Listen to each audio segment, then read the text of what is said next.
I'm Jimmy from Disorder Perception. Welcome back to the channel. In today's video, we are going to do something a little different. Spent the weekend in Vegas at Sick New World. I am going to do a nice little review of the show. Go over the concert footage that I captured, how the bands were, how the concert was, and yeah, just generally review the entire Sick New World 2024 festival. So we went in on Friday. We left early, drove all the way out to Vegas.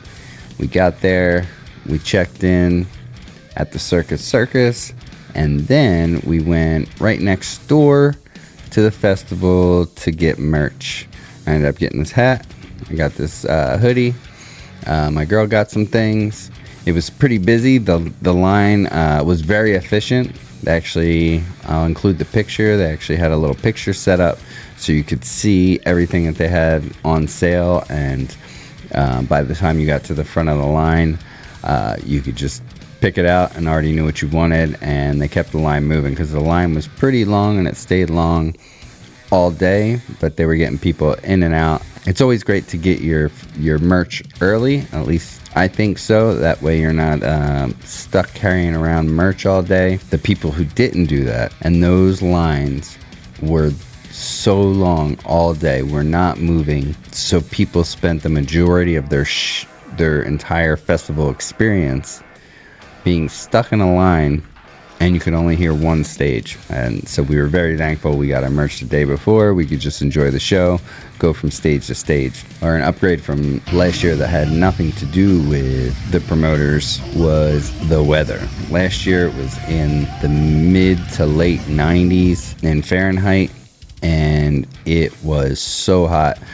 We had camelbacks and still couldn't stay hydrated. This year they still had the water station set up, and you could still bring camelbacks in, but it was about 75 degrees, so I decided not to take one in because I don't like having things on my back, and it was fine. The sun was hot for a few hours in the middle of the day. There's just that dry desert heat, but other than that, it was good to go. They had plenty of shaded area, and last year I think they had some kind of issue with people buying fake wristbands because you're allowed in and out of the festival.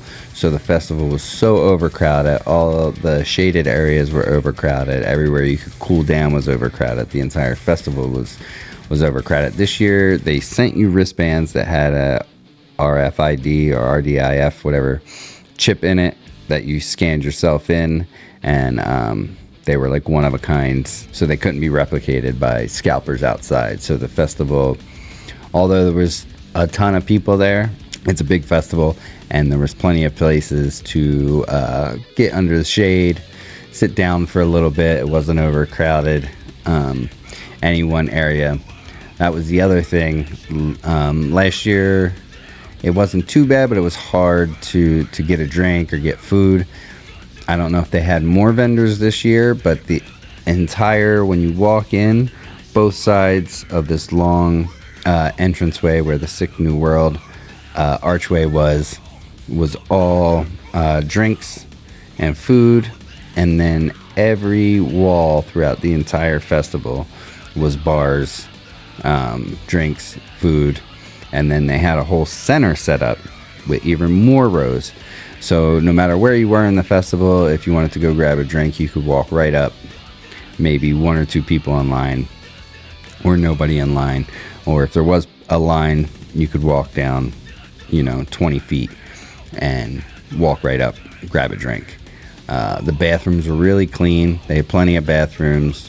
There was really no lines. Every time that I needed to go use the restroom, just walked right up, went in, used the bathroom, came out. So that made the festival experience really good. So I think they really stepped up their game this year as far as the vendors and the bathrooms are concerned. And they were the cleanest bathrooms I've ever seen at a festival. They had people in there constantly cleaning all throughout the day. They all flushed. It wasn't just porta potties everywhere. So that made for an even better festival experience. So we got there first thing on Saturday. As soon as they opened, we got to see the first band, which I'm a fan of, which was Nonpoint. and they put on a great show. It was a good way to start the festival. Last year they started with Cold, and I'm a fan of Cold. Actually saw them the Thursday before this festival. But you know, kind of a slower, not as heavy bands to start a festival, so wasn't the greatest opener to start a festival, you know, last year. But this year, Nonpoint came out, played all the heavy stuff. He was really into it. The band was really into it, and they brought a lot of energy right away. And then the gold and red stage are literally next to each other like this. So as soon as Nonpoint is done, Kittie starts, and you can just walk like 25 feet, 30 feet over. We were started out to the left of Nonpoint, and then we started slowly working our way over. So as soon as they were done, Kittie started, and we got to watch Kittie.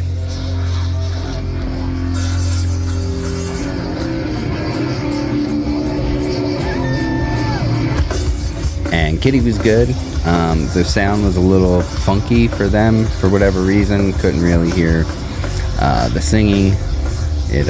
Couldn't really hear the drums. Nonpoint sounded great, but I don't know if it was something with that other stage. Maybe it was just beginning of the festival.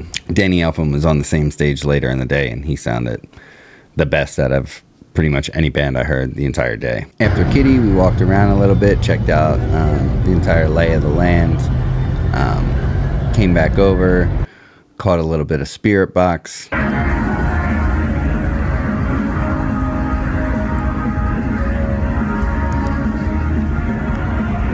By this time it was getting a little hot, so we went and sat down for a little bit and got some food, got some drinks, hung out under the shade. And then after that, my girl wanted to watch Powerman 5000, so they went and checked Powerman 5000 out, and I went over and watched BabyMetal. I thought BabyMetal put on a great performance. I think they would be better in a arena setting, in the dark, where they can do their whole stage show.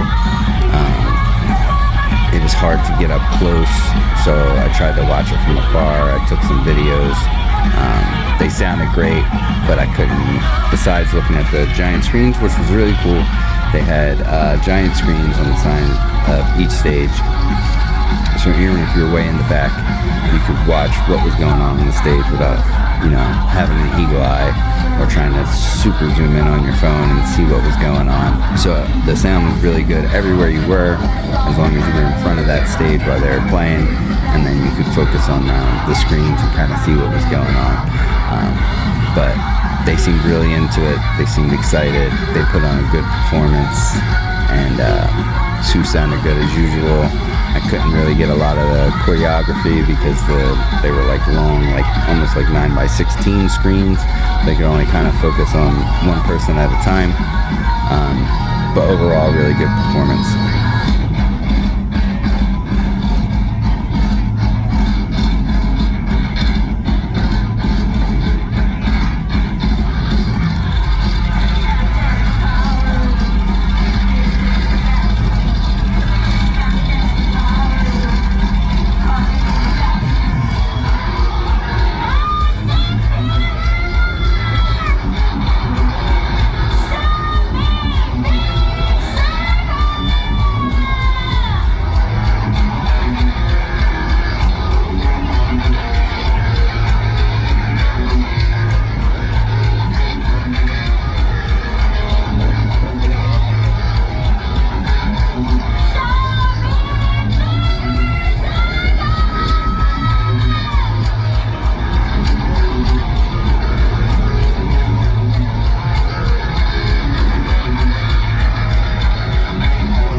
then after BabyMetal, we went over and checked out Taproot. Poor guy, he was screaming so hard, but his mic wasn't working. They had some sound issues with his microphone, and he was trying his hardest, and then they finally got that corrected. We checked that out for a little bit, and then it was getting hot. It was like around 2-3 o'clock, and we were getting a little overheated. So we went and sat under the shaded area for a little while. The next thing we wanted to really see was a perfect circle. So we figured we rest up. We had a long day ahead of us. No reason to burn ourselves out. Then we went and checked out a perfect circle. Apparently their bus with all their equipment did not make it to the show. It got stuck on its way from Colorado in a snowstorm or something like that. So all the other bands got together and managed to piece together some equipment for them so they could actually put on the stage show. They sounded really good, but I wasn't a huge fan of the set list. It was a lot of slower stuff. It's the hits or whatever. Maynard sounded great as usual. They were missing some elements, I think, like keyboards and stuff like that, so some of the parts were missing. And overall they sounded really great, but for a festival it wasn't the best festival set. But I got to see a perfect circle again, and then now the sun started going down. The sun finally started to set. We moved up a little bit closer, caught all of Alice in Chains, and they sounded phenomenal. They played Nutshell, which is actually my favorite Alice in Chains song. I've never seen them perform that live, so that was a treat for me. And of course they played all the other hits.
As soon as they were done, the sun was almost all the way down, and Danny Elfman came on. I wasn't sure what to expect with Danny. From all I knew about him was he was in Boingo, which I knew nothing about, and of course he wrote the scores for Beetlejuice, Nightmare Before Christmas, Batman, The Simpsons theme, that kind of stuff. So I wasn't sure how it was going to translate to a rock festival, but he had a full orchestra on stage, drums, guitars, and he's like 70 years old, and he was ripped and covered in tattoos. Not what I was expecting for a composer. I didn't even know what he looked like until he was on stage, and he put on probably my favorite performance of the entire night. Maybe because I wasn't sure what to expect, so he highly exceeded my expectations. But it was awesome. I think I might have got the most video from his performance because I was so blown away by how great it was. And since the sun was finally down, everybody was cooling down finally, and we watched the entire thing, and yeah, I was blown away by it. I have swept the river Avis off their feet. Year after year, it's the same routine, and I grow so weary, the sound of screams, and I, the one thing, have grown so tired of the same old thing.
And then we decided we wanted to go finally get pictures by the big arch in the front, because there was a line all day. Every time we walked over there to try to get pictures with the Sick No World arch, there was a giant line. So we figured during Bring Me to Horizon and a couple other bands that people wanted to see, I think Seven Dust was playing, Wage War, Polyphia, Incendiary, that it wouldn't be too busy, and we were correct. So we managed to get a lot of cool pictures. We had a great time. We were all feeling good. We got to capture some of those memories.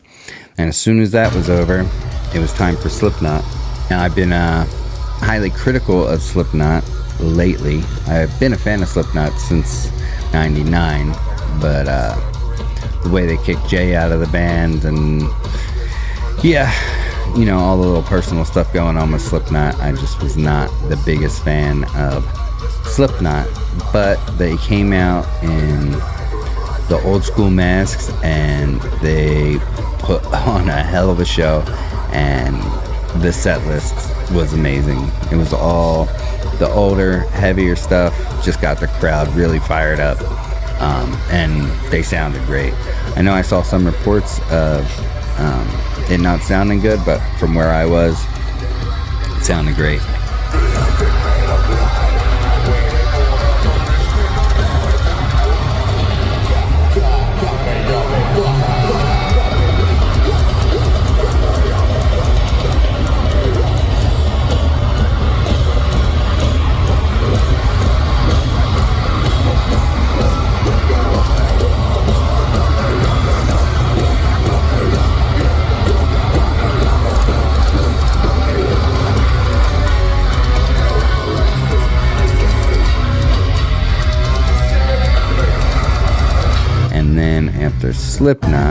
After Slipknot, as soon as they were done, boom, System of a Down came on. We got even closer. It was packed. The festival's packed by this time, and everywhere you look is just a sea of people. And maybe if I was in my 20s, I'd try to push my way all the way to the front, but nah, I'm not about that life anymore. So we got pretty close. I caught maybe the first half hour of System of a Down.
And then I wanted to check out Sleeptoken.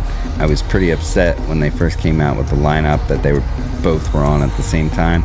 I don't know if it was like a crowd control thing. I wanted to split people up so the crowd didn't get too crazy for System of a Down. But I've seen System quite a few times. I have not seen Sleeptoken, so I wanted to go check them out. So I went up and met up with a couple of my other friends. We checked out Sleeptoken, and they put on a great performance. Not as high energy, obviously, as System of a Down was, but they played all the ones I wanted them to play. They sounded great. They looked great.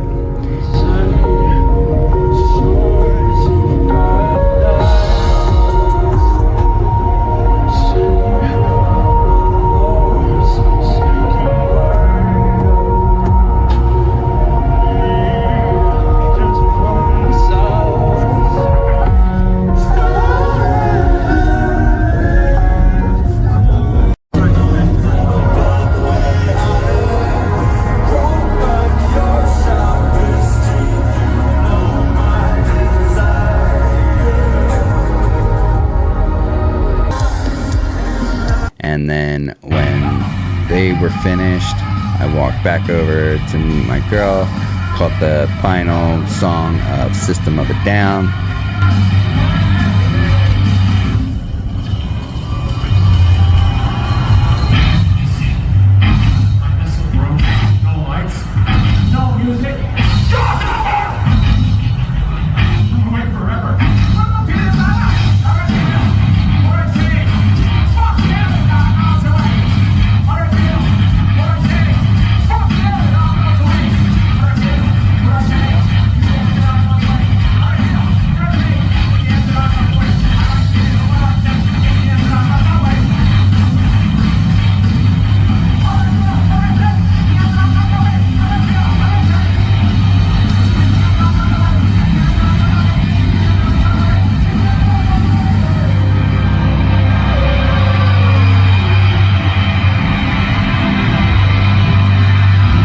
And then, just like zombies, we all zombied our way out and zombied onto the sidewalks of Vegas, and then zombied into our hotel room and passed out because we had to get up in the morning and come back. So that was Sick New World Festival 2024 in Las Vegas, Nevada. Probably one of my favorite festivals I ever been to. It was highly organized. Wasn't crowded. You didn't feel overwhelmed. If you wanted a drink, you could get a drink. If you needed a bathroom, you could get the bathroom. Another quick thing, the Diablo stage, there's not a lot there that I wanted to see, but it was really cool. So they had it under this like kind of cabana thing on concrete, so it felt kind of like an underground hardcore club, and that's where they put all the kind of heavier hardcore bands, and that kind of kept that crowd over there so they could do their thing and hardcore dance and mosh and do all that stuff. And you could only hear it if you were under there facing the stage. The stage setup this year was really good. So last year the Siren and the Spiral stage were kind of like on 45-degree angles like this. So if you were in the middle waiting in like the merch line like I was talking about, you would hear one band in your right ear and another band in your left ear, and it made this weird sound in the middle. This year they had one facing this way and one facing like to the back of it. So this sound was going this way and this sound was going this way, and the Diablo stage was all the way over there towards the red and gold stage, facing back towards this way, so you couldn't hear it. And then obviously all the way over they had the gold and red stage, but they offset times, so as soon as one ends the other one starts, vice versa, all day. So you had no break in music over there, and the rest of the stages had music all day, and you could just kind of walk around the corner, check that band out, walk to the front, check this band out, go under the tent, check that band out. So it was really cool. I got to check out some of the other bands, but the ones I caught video of and talked about in this video are the ones that I stayed and watched and listened. So compared to 2023 Sick New World, which was amazing, I love that lineup. It looks like the organizers really took the feedback to heart and really stepped up their game on this festival. They had cool VIP sections with I forget what they're called, but they were elevated this year. So if you wanted to spend all that extra money, you really could see the main stages, and you were elevated above, had a perfect view, had your own type of different food and drinks and stuff, GA plus, and it didn't have it to where it impeded us peasants that just had general admission. They were kind of all off to the side, had their own little entrances and stuff like that, and everybody else kind of stayed funneled in the center. So I thought it was a really good setup, and if you wanted to upgrade, you actually felt like you got an upgrade. We've paid for VIP before, and you don't really get anything that special. With this one, it seems like it was worth the money, and then even the money we spent on the tickets felt worth it, because it's a lot of bands to see in one day. You got to kind of plan it out, but how highly organized it was. You weren't spending a lot of time doing other things. So if, you know, band was playing, I went to go grab a drink, I'm like, I'll be right back, and I'd literally be right back in like 2 minutes with drinks. You're hungry, boom, you can go over, grab something right away. I think the longest line I stood in was for turkey legs, and that's because they didn't have that many areas for turkey legs, but it was right behind us while we were watching Alice in Chains, so stood in line for maybe 10 minutes to get a turkey leg. But other than that, no lines all day. Got to just move freely. If you needed to cool down, they had the misters underneath the shaded areas. Yeah, had a really great time. It was a really great weekend, and super excited about Sick New World Fest 2025. Thanks for watching. If you found this helpful or enjoyed it, hit the subscribe button. See you on the next one.